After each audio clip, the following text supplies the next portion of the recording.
خوش آمدید۔ آج ہم ایک بہت اہم کتاب سید ابو العلا مودودی کی دینیات کا گہرائی سے جائزہ لے رہے ہیں۔ یہ ایک ایسی کتاب ہے جس نے لاکھوں لوگوں کو متاثر کیا ہے۔ جی بالکل، اور اس کی پہنچ بہت وسیع رہی ہے۔ یہ غالباً 1930 کی دہائی میں سامنے آئی اور برصغیر میں تو خیر بہت مقبول ہوئی، لیکن جیسا عرض ناشر میں بھی ذکر ہے، اس کے ترجمے بہت سی زبانوں میں ہوئے: عربی، فارسی، انگریزی، یہاں تک کہ جرمن، فرانسیسی، سواحلی میں بھی۔ تو آج ہماری کوشش یہ ہوگی کہ اس کتاب کی روشنی میں اسلام کی جو بنیادی تصورات ہیں ان کو سمجھا جائے۔ جی بالکل۔ مثلاً اسلام کا اصل مطلب کیا ہے، مسلمان ہونا کیا ہے، ایمان کسے کہتے ہیں، اور عبادات، زندگی گزارنے کے اصول، یہ سب کیا ہیں کتاب کے مطابق۔ جی بالکل، ہم کوشش کریں گے کہ سید مودودی نے جو نظریات اس کتاب میں پیش کیے ہیں ان کو واضح اور آپ کہہ لیں مربوط انداز میں سامنے لایا جائے۔ ٹھیک ہے، تو پھر سب سے پہلے لفظ اسلام ہی کو لیتے ہیں۔ کتاب اس لفظ کے معنی کیا بتاتی ہے، اور یہ نام دوسرے مذاہب سے اپنے کا مختلف ہے تو وہ کیسے؟ دیکھیں، کتاب کے مطابق عربی میں اسلام کا سیدھا سادہ مطلب ہے اطاعت کرنا، سر جھکانا، فرمانبرداری کرنا۔ اچھا۔ اور اس کی خاص بات یہ ہے کہ یہ نام کسی شخص یا قوم کے نام پر نہیں رکھا گیا جیسے عام طور پر دوسرے مذاہب کے نام ہوتے ہیں۔ یہ تو ایک کیفیت کو، ایک رویے کو ظاہر کرتا ہے، یعنی اللہ کی اطاعت کا رویہ۔ اللہ کی اطاعت۔ جی، اور یہیں سے کتاب ایک بہت دلچسپ نقطہ اٹھاتی ہے۔ وہ کہتی ہے کہ یہ اطاعت صرف انسانوں کی بات نہیں ہے۔ اچھا؟ جی، کائنات کی ہر چیز، آپ سوچیں، سورج، چاند، ستارے، زمین، ہوا، پانی، یہاں تک کہ کتاب کہتی ہے بے جان چیزوں کے ذرات بھی، جی جی، وہ سب اللہ کے بنائے ہوئے قوانین فطرت کے پابند ہیں۔ وہ ان سے ذرہ برابر ادھر ادھر نہیں ہو سکتے۔ صحیح۔ تو اس لحاظ سے کتاب یہ دلیل دیتی ہے کہ پوری کائنات چاہے شعوری طور پر نہ بھی ہو، عملی طور پر تو اللہ کی مسلم ہے، یعنی اطاعت گزار بات ہوئی۔ مطلب اگر سب کچھ پہلے ہی اللہ کے قانون کا پابند ہے تو؟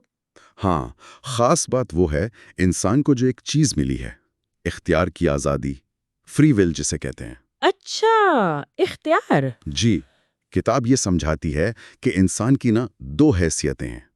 ایک تو وہ ہے جس میں وہ باقی چیزوں کی طرح پیدائشی مسلم ہے، اس کا جسم، اس کے اعضاء، یہ سب تو اللہ کے قانون کے مطابق ہی چل رہے ہیں، ہماری مرضی کے بغیر۔ ٹھیک۔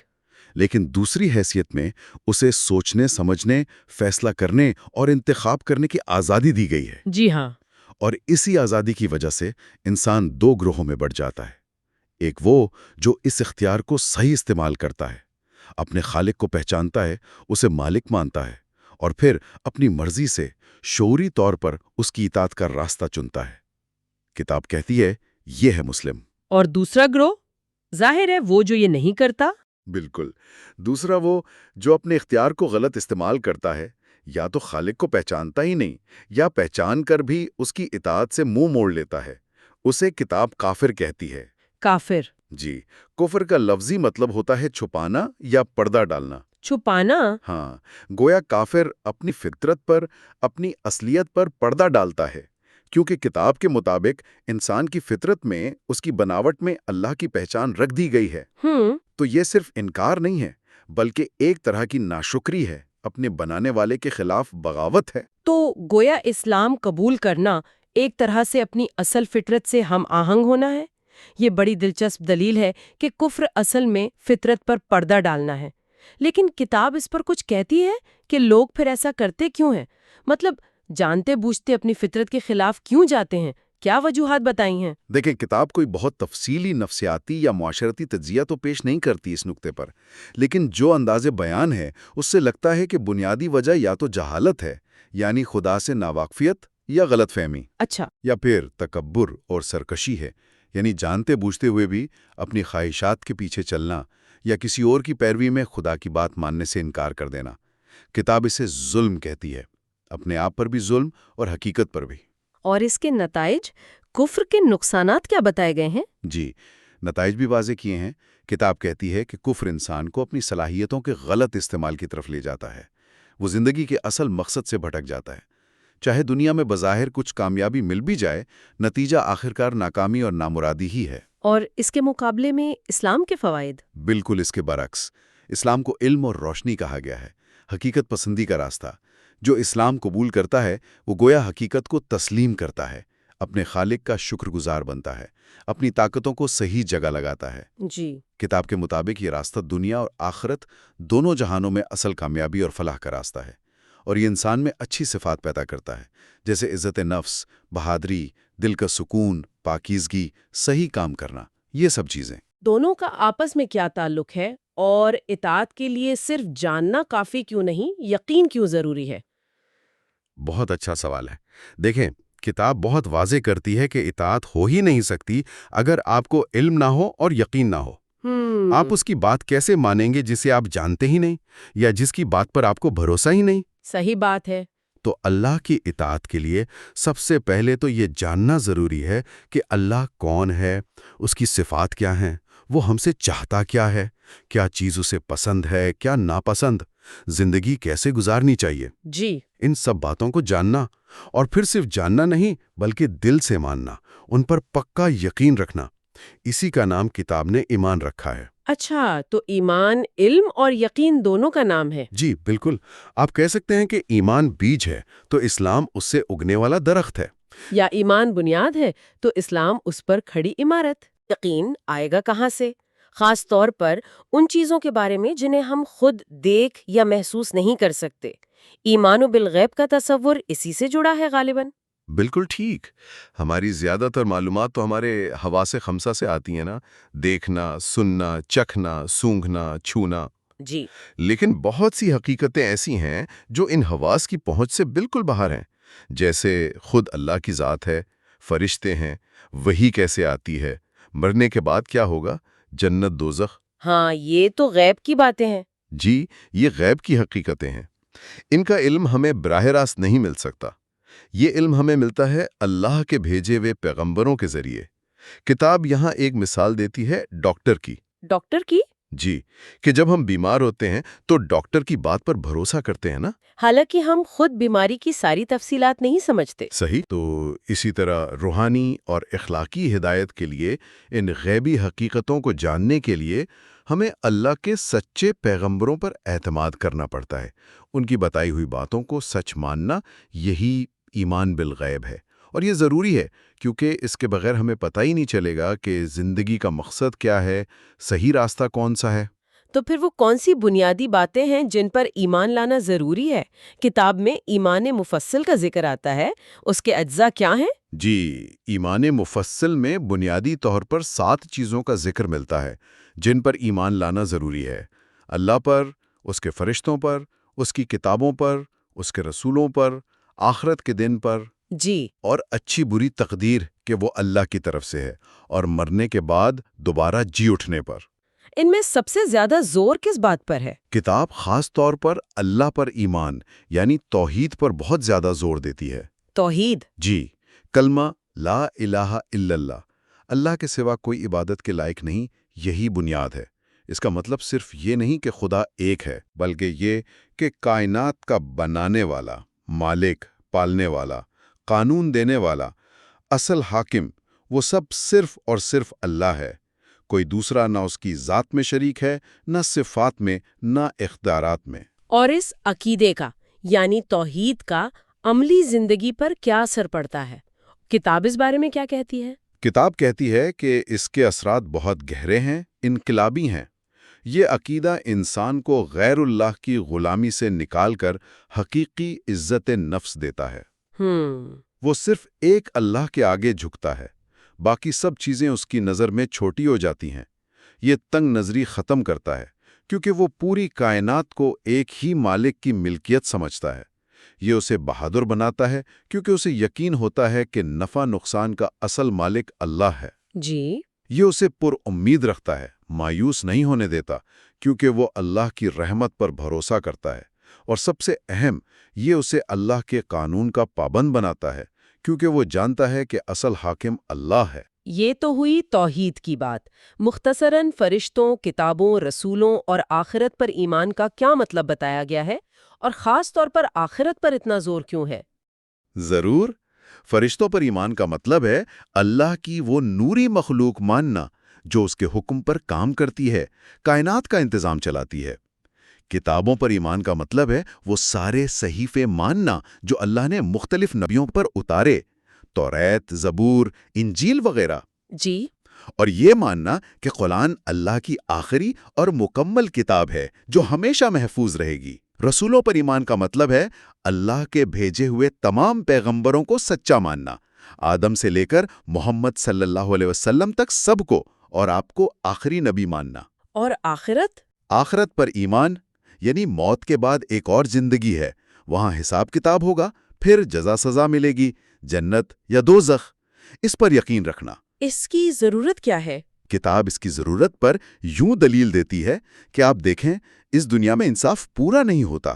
ہاں، یہ تو ہے۔ بہت سے نیک لوگ تکلیفیں اٹھاتے ہیں اور کتنے ہی برے لوگ مزے کرتے ہیں۔ اچھے کام کا پورا بدلہ یہاں نہیں ملتا، نہ برے کام کی پوری سزا۔ صحیح۔ تو اگر زندگی بس یہیں ختم ہو جانی ہے تو یہ تو بڑی ناانصافی ہوئی، زندگی بے مقصد سی لگتی ہے۔ لہٰذا انصاف اور مقصدیت کے لیے ضروری ہے کہ ایک اور زندگی ہو، آخرت، جہاں ہر عمل کا پورا پورا حساب ملے۔ یہ عقیدہ انسان کو ذمہ دار بناتا ہے، اچھے کام پر ابھارتا ہے، برے کام سے روکتا ہے۔ واقعی یہ بہت اہم نکات ہے۔ اچھا، ایمان کی ان بنیادوں کے بعد کتاب ہمیں نبوت یعنی پیغمبروں کے ذریعے ہدایت ملنے کے نظام کی طرف لاتی ہے۔ پہلا سوال تو یہی ذہن میں آتا ہے کہ پیغمبروں کی ضرورت ہی کیوں پڑی؟ کیا انسان خود اپنی عقل سے صحیح راستہ نہیں جان سکتا تھا؟ کتاب اس کا جواب یوں دیتی ہے کہ ٹھیک ہے، اللہ نے انسان کو عقل دی ہے، سمجھ بوجھ دی ہے، لیکن ہر انسان کی عقل اور صلاحیت ایک جیسی تو نہیں ہوتی۔ جی، یہ تو ہے۔ اور اس سے بھی بڑھ کر انسان کی عقل محدود ہے۔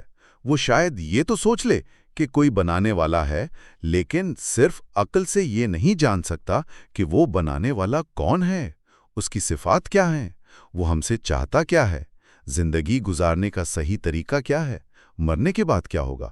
ہاں، یہ باتیں تو عقل سے معلوم نہیں ہو سکتی۔ بالکل۔ تو ان سوالوں کے جواب دینے کے لیے اللہ نے انسانوں ہی میں سے کچھ خاص لوگوں کو چنا، جنہیں نبی یا رسول کہتے ہیں۔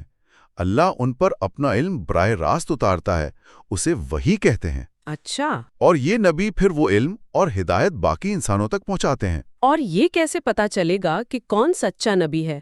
ان کی پہچان کیا ہے؟ کتاب کہتی ہے کہ ان کی پہچان کے کئی طریقے ہیں۔ ایک تو ان کی اپنی زندگی، وہ بالکل پاکیزہ ہوتی ہے، بے داغ کردار کے مالک ہوتے ہیں۔ پھر ان کی تعلیمات، وہ عقل اور فطرت کے مطابق ہوتی ہیں، وہ جو کہتے ہیں اس پر خود سب سے پہلے عمل کرتے ہیں، ان کی باتوں میں سچائی ہوتی ہے، اثر ہوتا ہے۔ جی۔ اور کبھی کبھی اللہ ان کی سچائی کو ثابت کرنے کے لیے ان کے ہاتھ سے کچھ غیر معمولی نشانیاں بھی ظاہر کر دیتا ہے، جنہیں معجزات کہتے ہیں۔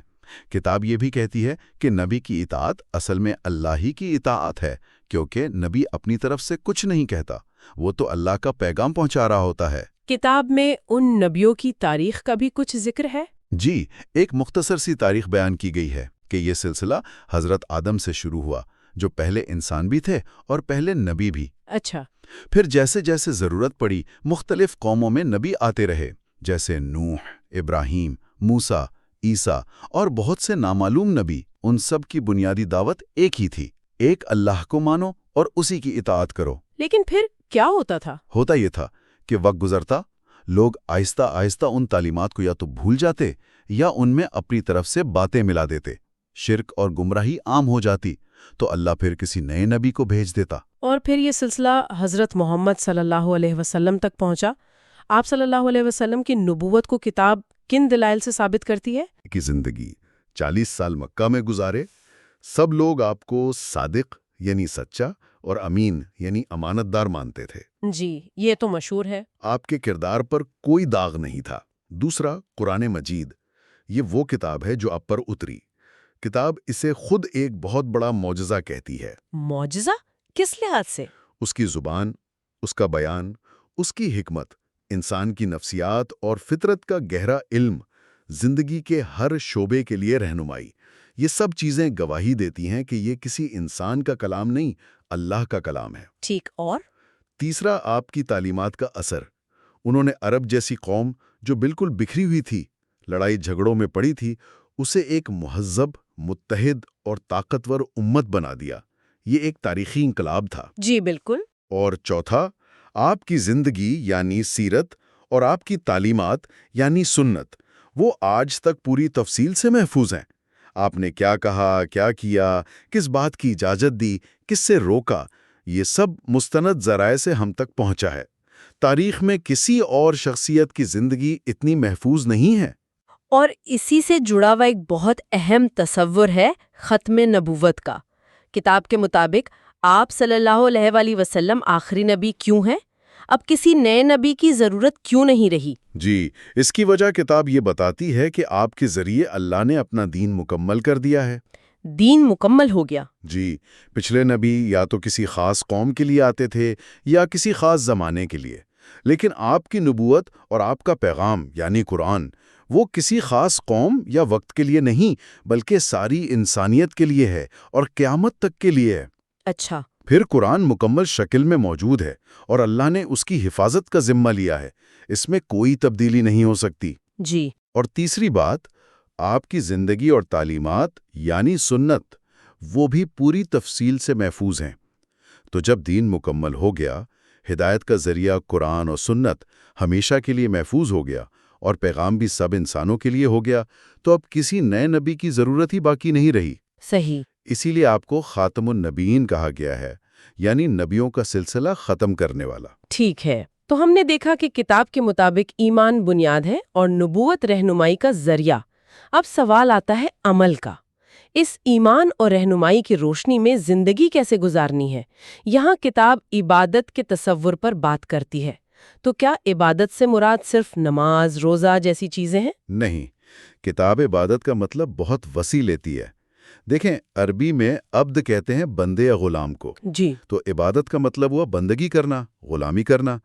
اسلامی نقطہ نظر سے عبادت صرف یہ چند رسوم نہیں ہے جو ہم کرتے ہیں، بلکہ پوری زندگی اللہ کی مرضی کے مطابق گزارنا، اس کے حکموں پر چلنا، یہی عبادت ہے۔ انسان کا ہر کام، چاہے وہ کھانا پینا ہو، روزی کمانا ہو، سونا جاگنا ہو، اگر وہ اللہ کے حکم کے مطابق ہے اور اس کی خوشی کے لیے ہے تو وہ بھی عبادت بن جاتا ہے۔ اچھا، یعنی زندگی کا ہر پہلو عبادت بن سکتا ہے؟ بالکل، اگر نیت درست ہو اور طریقہ اللہ کے بتائے ہوئے اصولوں کے مطابق ہو۔ تو پھر یہ نماز، روزہ، زکوٰۃ، حج، ان کی کیا حیثیت ہے؟ یہ وہ خاص عبادات ہیں جنہیں اسلام نے فرض کیا ہے۔ آپ کہہ لیں کہ یہ اس عمومی بندگی کے نظام کو قائم رکھنے اور مضبوط کرنے والے ستون ہیں۔ ستون؟ جی، پلرز ہیں۔ یہ ہمارے تعلق کو اللہ سے تازہ رکھتے ہیں۔ جیسے نماز ہے، یہ اللہ کی یاد ہے، اس سے براہ راست بات چیت ہے۔ روزہ ہے، یہ نفس پر قابو پانے، تقوی پیدا کرنے کی ٹریننگ ہے۔ جی۔ زکوٰۃ ہے، یہ مال کو پاک کرتی ہے اور معاشرے کے غریبوں کی مدد کا نظام ہے۔ حج ہے، وہ اللہ کے گھر کی زیارت ہے اور پوری دنیا کے مسلمانوں کا ایک جگہ اکٹھا ہونا، اتحاد کا مظاہرہ۔ اور جہاد کا بھی ذکر آتا ہے کتاب میں؟ جی، کتاب میں حمایت اسلام یا جہاد کا ذکر بھی اسی حوالے سے ہے، یعنی اللہ کے دین کی حفاظت کے لیے، اسے قائم کرنے اور پھیلانے کے لیے اپنی پوری کوشش، اپنی جان، مال، وقت، صلاحیتیں، سب کچھ لگا دینا۔ یہ تو ہو گئی بنیادی عبادات، لیکن روزمرہ زندگی کے جو ہزاروں معاملات ہوتے ہیں، خاندان، کاروبار، سیاست، اخلاق، ان سب کے لیے تفصیلی ہدایات کہاں سے ملتی ہیں؟ یہاں شریعت کا ذکر آتا ہے۔ یہ شریعت کیا ہے اور کتاب، دین اور شریعت میں کیا فرق بتاتی ہے؟ جی، یہ اہم نکتہ ہے۔ کتاب وضاحت کرتی ہے کہ دین وہ بنیادی عقیدے اور اصول ہیں، جیسے توحید، رسالت، آخرت اور عبادت کا اصل تصور، جو تمام نبیوں کے ہاں ایک جیسے تھے، وہ کبھی نہیں بدلے۔ اچھا، دین ایک ہی رہا؟ جی، شریعت جو ہے وہ اس دین پر عمل کرنے کے لیے جو تفصیلی قانون، ضابطے اور طریقے دیے گئے ہیں، ان کا نام ہے۔ شریعتیں وقت اور حالات کے لحاظ سے تھوڑی بہت مختلف رہی ہیں، لیکن دین کی بنیاد وہی رہی۔ تو پھر اسلام کیا ہے؟ حضرت محمد صلی اللہ علیہ وسلم جو دین لائے وہ اسلام ہے، اور آپ کے ذریعے جو تفصیلی قانون ملا وہ آخری اور مکمل شریعت ہے۔ یہ قیامت تک آنے والے تمام انسانوں کے لیے ہے۔ اور اس شریعت کو جاننے کے ذرائع کیا ہیں؟ بنیادی ذرائع دو ہیں، قرآن جو اللہ کا کلام ہے، اور سنت یعنی نبی صلی اللہ علیہ وسلم کا طریقہ، آپ کی زندگی، آپ کے فیصلے، آپ کی تعلیمات۔ اور فقہ، تصوف، ان کا بھی ذکر ہے؟ جی، ان ذرائع یعنی قرآن و سنت سے مسائل کا حل نکالنا، قانون کو سمجھنا، اس علم کو فقہ کہتے ہیں۔ اور کتاب تصوف کا بھی ذکر کرتی ہے، جسے وہ دین کا روحانی پہلو قرار دیتی ہے، یعنی نیت کا خلوص، اللہ سے محبت، نفس کو پاک کرنا، جسے احسان کا درجہ بھی کہا جاتا ہے۔ اس شریعت میں کن بنیادی اصولوں کا خیال رکھا گیا ہے؟ مطلب اس کا مقصد کیا ہے؟ کتاب شریعت کے مقاصد بتاتے ہوئے حقوق کی 4 قسمیں بیان کرتی ہیں، جن میں توازن قائم کرنا ہی شریعت کا اصل ہدف ہے۔ 4 قسم کے حقوق کون کون سے؟ پہلا ہے حقوق اللہ، یعنی اللہ کے حقوق، جیسے اس کی عبادت کرنا، اس کے ساتھ کسی کو شریک نہ ٹھہرانا، اس کے حکم ماننا۔ ٹھیک۔ دوسرا ہے حقوق النفس، یعنی اپنے نفس کے، اپنی جان کے حقوق، اپنی صحت کا خیال رکھنا، اپنی جائز ضروریات پوری کرنا۔ جی۔ تیسرا اور بہت اہم، حقوق العباد، یعنی دوسروں بندوں کے حقوق، والدین، رشتہ دار، پڑوسی اور تمام انسان، ان کی جان، مال، عزت کی حفاظت کرنا، ان سے انصاف کرنا، اچھا سلوک کرنا۔ اور چوتھا ہے حقوق المخلوقات، یعنی اللہ کی جو دوسری مخلوق ہے، جانور ہیں، پودے ہیں، ماحول ہے، ان کے بھی حقوق ہیں، ان پر رحم کرنا، انہیں بیجا تکلیف نہ دینا۔ اچھا، تو شریعت ان سب حقوق میں توازن قائم کرتی ہے؟ جی بالکل۔ کتاب کے مطابق اسلامی شریعت کا مقصد ہی یہی ہے کہ ان تمام حقوق کے درمیان ایک بہترین اور منصفانہ توازن قائم کیا جائے۔ تو آج ہم نے دینیات کی روشنی میں اسلام کے بنیادی تصورات کا ایک طرح سے خلاصہ دیکھا۔ اسلام کا مطلب ہے اللہ کی اطاعت، جس کی بنیاد ایمان، یعنی اللہ، رسولوں، آخرت وغیرہ پر پختہ یقین ہے۔ جی۔ پھر اس کی رہنمائی ہمیں نبوت کے ذریعے ملی، خاص طور پر آخری نبی حضرت محمد صلی اللہ علیہ وسلم اور قرآن کے ذریعے۔ بالکل۔ اور عملی زندگی میں اس پر چلنے کا طریقہ عبادات اور شریعت میں بتایا گیا ہے، جو زندگی کے ہر پہلو کا احاطہ کرتی ہے اور تمام حقوق میں توازن چاہتی ہے۔ سید مودودی کی تشریح کے مطابق یہ ایک مکمل نظام حیات ہے۔ بالکل درست۔ یہ گفتگو کتاب دینیات میں جو نقطہ نظر پیش کیا گیا ہے اسی پر مبنی تھی، اور اس میں خاص طور پر عقیدے اور عمل کے گہرے تعلق کو بہت واضح کیا گیا ہے۔ نظریہ اور اس کا عملی اظہار، یہ دونوں لازم و ملزوم ہیں۔ اور کتاب کی یہ بات بھی بہت غور طلب ہے جو شروع میں آئی تھی، کہ شعوری طور پر اسلام قبول کرنا گویا انسان کا کائنات کی اس مجموعی ہم آہنگی اور فطری مسلم حالت سے جڑ جانا ہے۔ جی ہاں۔ یہ ایک سوچنے کا مقام ہے کہ انسان، جسے یہ آزاد مرضی کی ایک منفرد صلاحیت دی گئی ہے، وہ اپنی اس مرضی کو، اپنے اس اختیار کو شعوری طور پر اس وسیع تر کائناتی اور الہی قانون سے کیسے ہم آہنگ کر سکتا ہے؟ یہ انفرادی تجربہ کیسا ہو سکتا ہے؟ شاید یہ وہ سوال ہے جس پر ہمارے سننے والے خود مزید غور و فکر کر سکتے ہیں۔